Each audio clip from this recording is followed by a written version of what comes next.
श्री काशी विश्वनाथ मंदिर के सामने जो गर्भगृह है और ये गर्भगृह के सामने ही है हवन कुंड। ये जो हवन कुंड है वहीं पर कुछ भक्तगण शिव भक्तगण यहाँ पर पूजा अर्चना करते हैं। पहला सोमवार का दिन है, उसको देखेंगे। इस माह का जो जो बताया जा रहा पुरुषोत्तम माह और महाकाल का सदियों में जो आज सोमवार है उसका आया है, जरा पूछेंगे। यस सर, क्या बोलेंगे आज?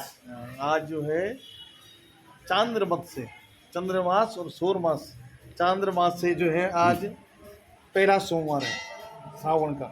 श्रावण कृष्ण पक्ष के हिसाब से, लेकिन हमारे यहाँ जो उत्तराखंड में है और उत्तरकाशी में विशेषतया यहाँ क्या होता है कि जब कर्क राशि पे सूर्य पहुँचता है, यानी कि संक्रांति जो आई कर्क संक्रांति। बताया जा रहा आज का जो सोमवार है सदियों में कई बार पुरुषोत्तम माह है, अलग कुछ महत्तम इस साल का, उस बारे में कुछ बताएंगे? अभी जो है शुद्ध सावन है और 17 तारीख को अमावस्या संक्रांति एक साथ और सोमवार भी एक साथ, ऐसा महापर्व 17 तारीख को है। और रविवार जो उससे पहले आएगा रविवार, उस दिन जो है महाशिवरात्रि सावन शिवरात्रि है। पुरुषोत्तम माह ठीक 18 तारीख से, यानी कि 18 तारीख से प्रारंभ होगा, जो आपका एक मास तक रहेगा, 16 अगस्त तक रहेगा। उसके बाद शुद्ध सावन भी प्रारंभ होगा। इस वर्ष जो है 8 सोमवार हैं इस वर्ष। अच्छा, पहली बार ऐसा हुआ है? पहली बार ऐसा हुआ। सावन में अधिक मास बहुत कम आता है, कम से कम जो है 19 वर्ष 40 वर्ष बाद ही संयोग बन रहा है। और यही मैं बात कर रहा था कि खास तौर पर ऐसा पर्व बहुत कम आता है सदियों में कई बार, इसीलिए इस बार का जो खास तौर श्रावण है इसको महाकाल पुरुषोत्तम माह कहा जा रहा है।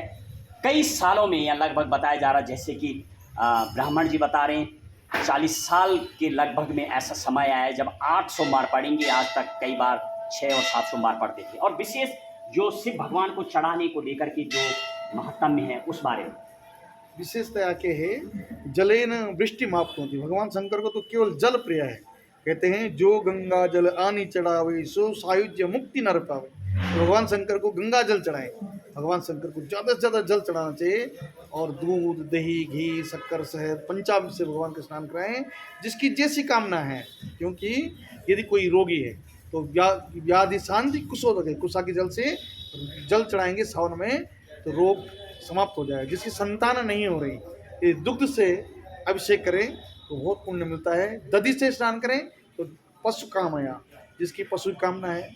बहुत आप आजकल देख रहे होंगे कि कई प्रकार से गौ माता पे जो है अभी संकट आ रखा है, कई गायें मर गई बीमारी से। यदि दुग्ध और दही का कोई स्नान कराएं तो दग्धाचा पशु कामये, तो पशु की कामना पूर्ण होगी, सारे रोग शांत होंगे। और भगवान को जितना हो सके खूब जल चढ़ाओ सावन के महीने। चलिए, बहुत बहुत साधुवाद। ये थे ब्राह्मण जी बता रहे हैं इस साल का खासी जो महत्ता में एक खूब श्रद्धा रखते हैं हमारे बीच जी, शिव के प्रति अपने परिवार के साथ पूजा वगैरह कर रहे हैं।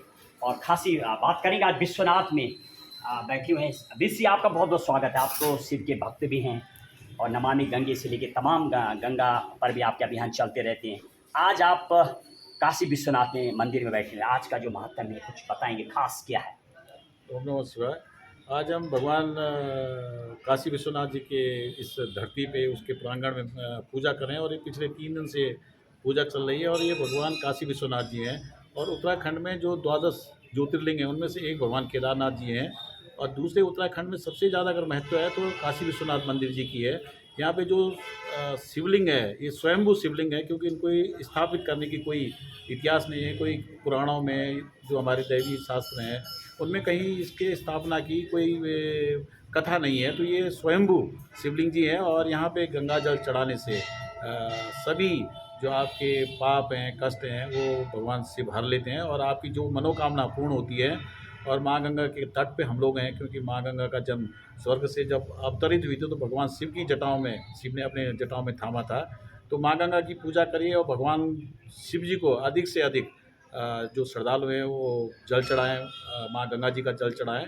इसी से भगवान प्रसन्न होते हैं और इसी से मानव कल्याण होगा और जो भी हमारे क्रूर ग्रह हैं उनसे हमें दोष निवारण मिलेगा। और ये पूजा भी हम इसलिए कर रहे हैं कि अपने परिवार की कामना के लिए, उनकी अच्छाई के लिए, बच्चों की अच्छाई के लिए, इस समाज की अच्छाई के लिए, उत्तरकाशी वाले की अच्छाई के लिए। और हम चाहते हैं कि ये श्रावण मास है और इसके बाद पूरा वर्षा काल चल रहा है और जगह जगह आप देख रहे हैं कि प्रकृति रुष्ट हो रही है। तो भगवान जितने भी हम लोग हिमालय वासी हैं हम सबको इन कष्टों से मुक्ति देगी और इस तरह की प्रलय नहीं आएगी। जिस तरह की जल प्रलय देखने को मिल रही है, तो सभी लोग माँ गंगा की भक्ति करें, भगवान विश्वनाथ जी की भक्ति करें। बीस जी युवाओं को, खास तौर पर जो युवा लोग हैं, उनको लेकर के कुछ बोलेंगे? युवाओं को लेके कि भक्ति की ओर लोग अग्रसर हों, खासकर युवा लोग, क्योंकि हम लोग भटक रहे हैं, हमारी युवा भटक रहे हैं, खासकर उत्तराखंड के, जैसे कि हम लोग बोलते थे कि पंजाब में उड़ता पंजाब इसलिए नाम पड़ा उसका कि वहाँ नशेड़ी बहुत ज़्यादा हो गए हैं। युवा वर्ग को नशे ने अपनी गिरफ्त में ले लिया है और वो इस तरह का नशा है कि आदमी को लगता है कि वो बिल्कुल किसी दूसरी दुनिया में उड़ रहा है, इसलिए उड़ता पंजाब उसका नाम पड़ा। आज उत्तराखंड में वो व्यसन बहुत ज़्यादा आ गया है और भक्ति की ओर अगर लोग आएंगे तो व्यसन से या दुर्व्यसनों से लोग दूर जाएंगे। और अभी आपने देखा होगा कि एक ताज़ा पूरे देश में एक चल रहा है कि ड्रेस कोड होना चाहिए मंदिरों में जाने का, लेकिन हमारा कहना है कि युवा लोगों पे अगर इस तरह का प्रतिबंध लगाएं तो युवा फिर विमुख हो जाएंगे मंदिरों से, अपने धर्म से। तो ड्रेस कोड ना हो, लोग जो मंदिरों में दर्शन करने आते हैं उन्हें खुद पता होता है कि किस तरह के कपड़े पहनने चाहिए, वो चाहे हमारे युवा हों, बुजुर्ग हों, महिलाएं हों, मन से जुड़े लोग, मन से जुड़े और भगवान के शरण में आएंगे तो निश्चित रूप से जो व्यसन हैं उनसे दूर भागेंगे। बहुत बहुत साधुवाद हो रही थी हमारे बीच जी। अटूट श्रद्धा जो लोग शिव के प्रति रखते हैं, वो तमाम आज पूजा करते हुए, जब और तब करते हुए नजर आए। और जिस तरीके से कि अभी बता रहे थे, परशुराम की कई वर्षों की तपस्या के बाद 56 सेंटीमीटर पूर्व में झुकी हुई, यानी दक्षिण की ओर झुकी हुई जो शिवलिंग आकार के स्वयंभू के रूप में यहाँ पर काशी विश्वनाथ विराजमान है। वैसे बताया जा रहा कलयुग में यहाँ पर स्वयं भोले शंकर यहाँ पर विराजमान करेंगे। आख्या के साथ महेश मोहना, गंगा 24 एक्सप्रेस के लिए उत्तरकाशी, उत्तराखंड। जय गंगा माँ, जय हिंद, जय भारत।